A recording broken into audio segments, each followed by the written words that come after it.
कैरी भात ट्राय केलाय का तुम्ही कधी? नसेल ट्राय केलात ना तर ह्या उन्हाळ्यामध्ये एकदा तरी नक्की ट्राय करून पहा. खलबत्त्यामध्ये भाजलेलं जिरं घ्यायचं, त्याच्यामध्ये लसणाच्या पाकळ्या घालायच्या आणि चमचाभर लाल तिखट घालून हे चांगलं कुटून घ्यायचं, म्हणजे आपला कैरी भाताचा मेन मसाला तयार होतो. त्यानंतर कैऱ्या घ्यायच्या आणि त्याला मस्त किसून घ्यायच्या. मी इथे 2 लहान आकाराच्या कैऱ्या घेतल्यात, स्वच्छ धुवून घ्यायच्या आणि मग किसणीच्या मदतीने मस्त ह्या किसून घ्यायच्या.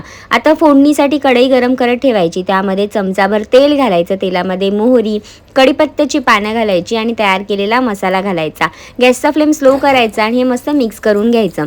त्यामध्ये किसून घेतलेली कैरी ॲड करायची, तिलाही छान मिक्स करायचं आणि मटारचे दाणे मी इथे बॉईल करून घेतलेले आहेत, ते सुद्धा घातलेत आणि मस्त हे मिक्स करून झाल्यावरती ह्यात शिजवलेला भात ॲड करायचा आहे. भात तुम्ही ताजा वापरू शकता, शिळाही वापरू शकता. इथे मस्त भात घालायचा, एकदम छान मोकळा असा भात असला पाहिजे आणि त्याला छान असं मिक्स करून झाल्यावरती वरतून चवीनुसार मीठ घालायचं, चिरलेली फ्रेश कोथिंबीर घालायची आणि रंग येण्यासाठी काश्मीरी लाल मिरची पावडर सुद्धा तुम्ही इथे वापरू शकता. हे सगळं घालून आहे ना एकदम छान मिक्स करायचं आणि मग तयार होतो आपला इथे कैरी भात. हा कैरी भात आहे ना मस्त थोडासा आंबट आणि स्पायसी असा बनून तयार होतो.